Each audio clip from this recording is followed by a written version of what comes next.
पिछले 3 महीने का जो संपूर्णता अभियान था उसके समापन समारोह में उपस्थित हुए हैं।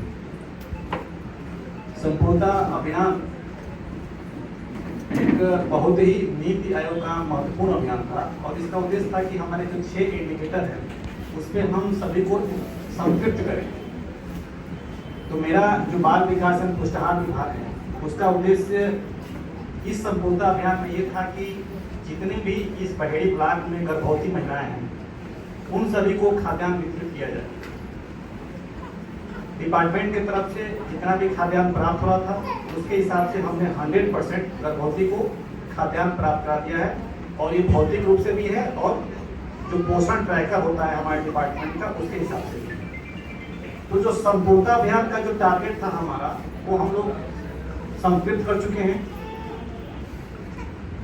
लेकिन हमारा जो डिपार्टमेंट है वो ऐसा काम करता है जो जल्दी नहीं दिखता है, क्योंकि किसी के जीवन में पोषण स्तर सुधार करना और समाज में जागरूकता पैदा करना इसमें टाइम लगता है। ये 1 दिन 2 दिन महीनों में नहीं होता है, इसके लिए लगातार प्रयास करने की जरूरत होती है। मेरा डिपार्टमेंट लगातार जो 6 साल तक के बच्चे हैं, जो गर्भवती महिलाएं हैं, जो दूध पिलाने वाली माँ हैं और जो किशोरी लड़कियां हैं, उन पर लगातार उनके पोषण स्तर को सुधार करने का प्रयास कर रहा है और साथ ही व्यवहार में परिवर्तन करने का प्रयास कर रहा है। क्योंकि आज मैं देख रहा हूं कि यहाँ पे संख्या ज्यादा है, तो कुछ ऐसी बात हो जाए जो हमारे जीवन के चरण को और हमारे जीवन के जो व्यवहार को परिवर्तित कर सकता है। मैं हमेशा एक बात कहता हूँ कि जहां भी भीड़ दिखे वहां पे कुछ ऐसी बात होना चाहिए जिसका प्रभाव और जिसकी उपयोगिता बनी रहे। एक बात मैं आपसे कहूंगा तो आपको लगे कि बात सही नहीं है, लेकिन विज्ञान इसको सिद्ध कर दिया है कि सही है। हम अपने बच्चे को क्या बनाना चाहते हैं ये माता पिता के ऊपर निर्भर है। अब आप कहेंगे कि भाई हर माँ बाप चाहता है कि हमारा बच्चा डॉक्टर बने, इंजीनियर बने, IAS बने, नेता बने। कौन नहीं चाहता है कि हमारा बच्चा। मैं फिर कह रहा हूं कि हम अपने बच्चे को कैसा बनाना चाह रहे हैं ये हमारे ऊपर निर्भर है। इसके लिए हमारे डिपार्टमेंट एक फार्मूला निकाला है, उसका नाम है 1000 जादुई दिन, जिसको हम लोग सुनहरा दिन कहते हैं। अगर किसी परिवार में 1000 दिन किसी बच्चे को अच्छे से हम परवरिश और देखभाल कर लें तो मैं दावे के साथ कह रहा हूं, विज्ञान दावे के साथ कह रहा है कि वो बच्चा तीव्र बुद्धि का होगा। आइंस्टीन बन सकता है, IAS बन सकता है, PCS बन सकता है, डॉक्टर बन सकता है। लेकिन जागरूकता के अभाव में हम अपने बच्चों का परवरिश उस रूप में नहीं कर रहे जिस रूप में चाहिए।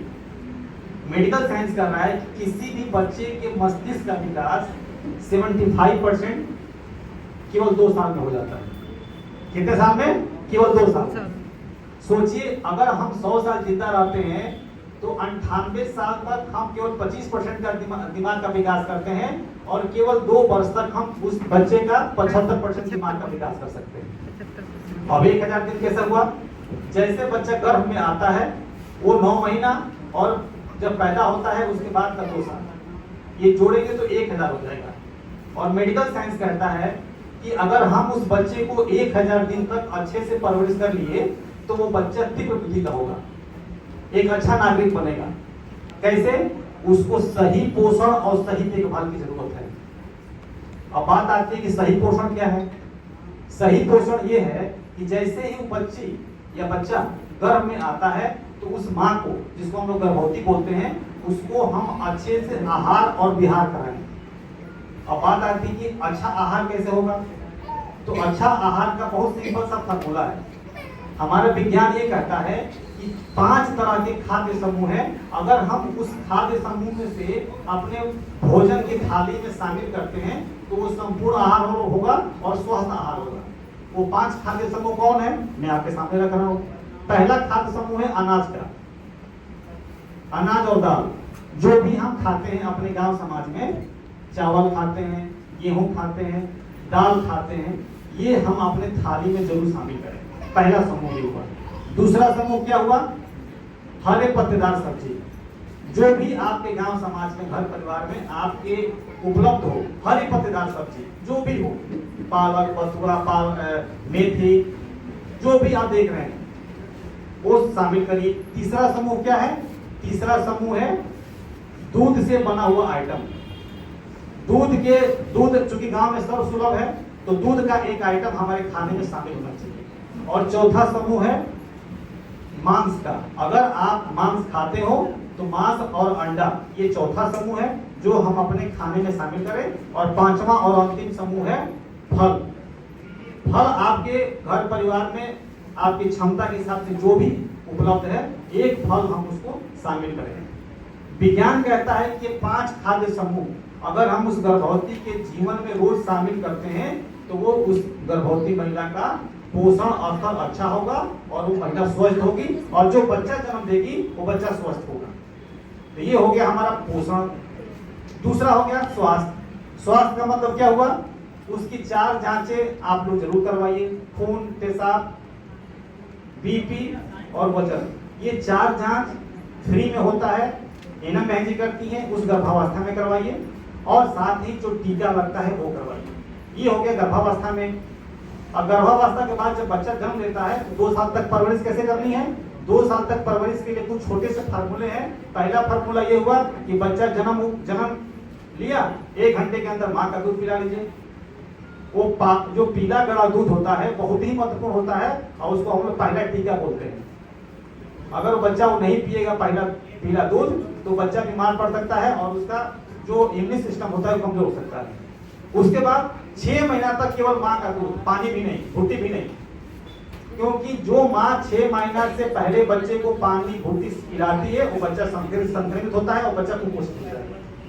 और यही नहीं, 6 महीने के बाद उसको ऊपर ये हाथ शामिल कर लीजिए, यानी कि जो आप खाइए उस बच्चे को खिलाइए और 2 साल तक उस बच्चे को माँ का दूध जरूर पिलाइए और साथ में कुछ न कुछ खिलाइए। ये कुछ ऐसी चीज है जिससे बच्चे को जैसा आप बनाएंगे वैसा बनेगा। लेकिन दुर्भाग्य ये है कि हमारे घर परिवार में समय के अभाव के चक्कर में हम अपने बच्चों को ये सब सुविधाएं नहीं दे रहे हैं। सुनने बहुत सिंपल से लग रही है, लेकिन आप कभी सोचिए कि आप अपने बच्चे को कितना लाभ दे पाते हैं। और एक बात में छूट गया था, हम उस बच्चे को जो 2 साल से छोटा बच्चा है उसको जितना समय देंगे ना, जितना समय देंगे उतना बच्चा तीव्र बुद्धि का होगा। आप देखिए पहले के लोग अपने बच्चे को समय कितना देते थे? कभी दादी खिला रही है, कभी मम्मी खिला रही है, कभी बुआ खिला रही है, कभी चाचा खिला रहे हैं, कभी मोहल्ले के लोग खिला रहे हैं। वो बच्चे आज के बच्चे से ज्यादा स्वस्थ होते थे। तो मेरा सिर्फ इतना कहना है, अब जो भी बात मैं बता रहा हूँ ये कोई हमारा गढ़ा हुआ नहीं है, ये सब मेडिकल साइंस कह रहा है। तो मेरा सिर्फ इतना आप लोगों से अनुरोध है, ये सारी चीज आप खुद अपने जीवन में लाइए और एक स्वस्थ बच्चे का जन्म देने में सहयोग करिए। और स्वस्थ जब बच्चा होगा तो एक स्वस्थ नागरिक बनेगा और हमारा जो समाज होगा वो विकसित होगा। हम एक विकसित राष्ट्र का निर्माण करेंगे। समय चूंकि कम है और भी वक्ता है। सबको धन्यवाद।